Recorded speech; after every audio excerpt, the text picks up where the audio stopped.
Isa sa mga minana ko kay Ma'am Leia, galing sa Our Farm Republic.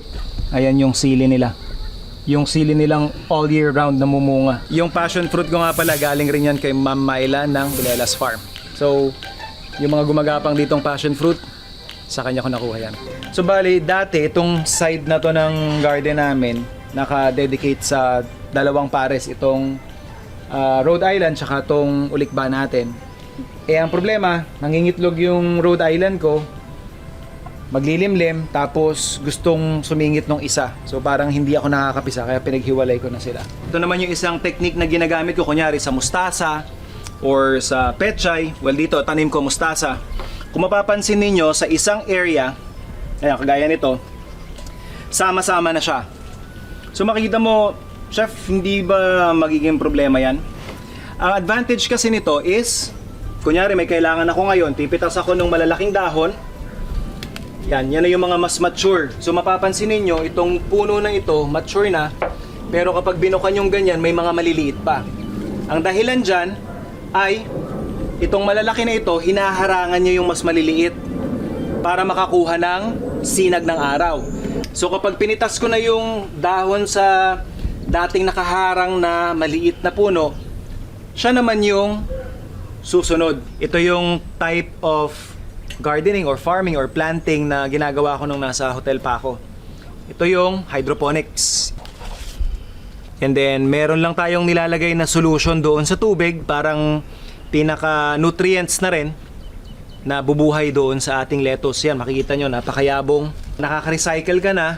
Tapos yung space, biruin mo sa ganito kaliit na container, meron akong 14, 15 lettuce na pwede namin kainin anytime. Perfect para sa samgyupsal. Bukod sa pagtatanim sa aking sariling bakuran, kasama rin sa mga pamamaraan ng ginagawa ko para masiguradong hindi masasayang ang mga ingredients na nakukuha ko ay ang paggawa ng mga fermented products. Yung mga fermented foods natin, it actually improves yung ating gut health that eventually leads to overall wellness. Meron ako sauerkraut, meron ako dito syempre burong mangga. And of course, galing sa Mountain Province, meron akong tapoy. Ayan, may tapoy ako.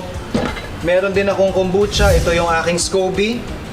Gumagawa rin ako ng sarili kong suka. Ito yung paumbong. And meron din ako ditong banana juice na ginawa kong vinegar. And meron din tayo ditong ifum.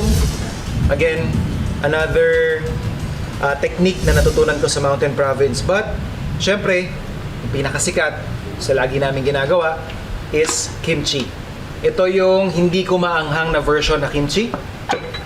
And ituturo ko sa inyo ngayon yung typical, yung kadalasan ninyong natitikman na maanghang na version. The first thing that we need to do is remove yung pinaka puwet or yung nasa bottom niya, and then we'll cut it then twice, and then isa uling cut. Now this is isang technique. Yung iba, china-chop lang talaga siya. So ito yung isang critical na step. Importante na after natin mahiwa yung ating cabbage is malagyan natin siya, ma-applyan natin siya ng asin. Pag hindi kasi natin ito nagawa ng tama, may tendency na masira yung ginagawa nating kimchi. Sayang naman kung ganon. So what we'll do is, yung ating rock salt, half tablespoon, and then importante po na yung mga singit-singit yung ating lalagyan. So, applyan nyo lang. This is of course with an understanding na nalinis nyo ng maigi yung inyong pechay bagyo. So, yan, nalagyan na natin. Lagyan lang ng ibabaw ng konti. And then, yung susunod naman. So, after natin siya malagyan ng asin, set aside lang natin siguro mga at least 30 minutes para lang mag-react siya. Purpose kasi nito is tinatanggal niya yung excess moisture, at the same time yung parang binuburo niya yung ating pechay bagyo. So tatabi ko lang while we prepare yung parang pinaka pamahid natin or yung parang pinaka sauce ng ating kimchi. So the first ingredient na kailangan natin gamitin is, since spicy version yung gagawin natin, gochujang. So ito yung kulay pula. na nabibili natin sa mga Korean stores. Ngayon, kung ayaw nyo nung maanghang, kagaya nung ginawa ko dito, pwede kayong bumili yung normal lang na fermented soybean paste. So, may nakita akong mga ibang technique kung saan naghahalo sila ng nilutong rice flour or yung iba naman is yung parang nilugaw. So, kanin nila, binlender, tapos niluto hanggang makuha natin yung ganyang consistency. So, lugaw consistency lang yan. Meron talagang mga Korean recipes na gumagamit nito. So, na-try ko na rin siya. Ganito yung technique kong ginagawa all these years. And lagi namang masarap yung kinakalabasan. And also, I like to add sugar.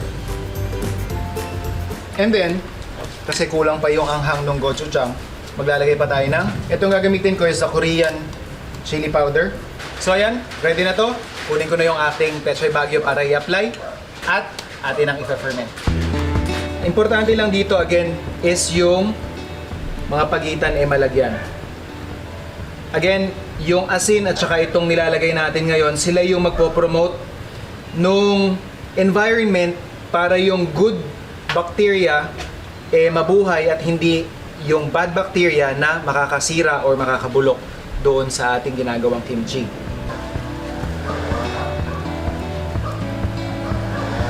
Ngayon naman parang yung pinaka-toppings lang natin, carrots and onion leeks. Yung iba naglalagay ng bawang, ng luya, pero sa akin kasi medyo masyado ng matapang, kaya okay na ako sa carrots at onion leeks lang. Wala ka man sa isang malaking farm na may ekta-ektaryang taniman, kayang-kaya mo pa rin ma-achieve ang farm-to-table food experience. Kahit nasa gitna ka pa ng lungsod. Kailangan mo mahanap ang maaaring maging source ng mga sariwa at murang ingredients na nasa paligid mo lang. Pwedeng nandyan ang kapitbahay mong ibinebenta ang kanilang tanim sa mas murang halaga. O kaya ay mga lokal na pagawaan ng mga sangkap na kadalasan binibili mo na lang sa palengke at supermarket. Siyempre, pwede ring magamit mo ang mga sariwang ani mula mismo sa maliit mong bakuran. Sariwa, mura, maganda sa kalusugan. At higit sa lahat, masarap pagsaluhan.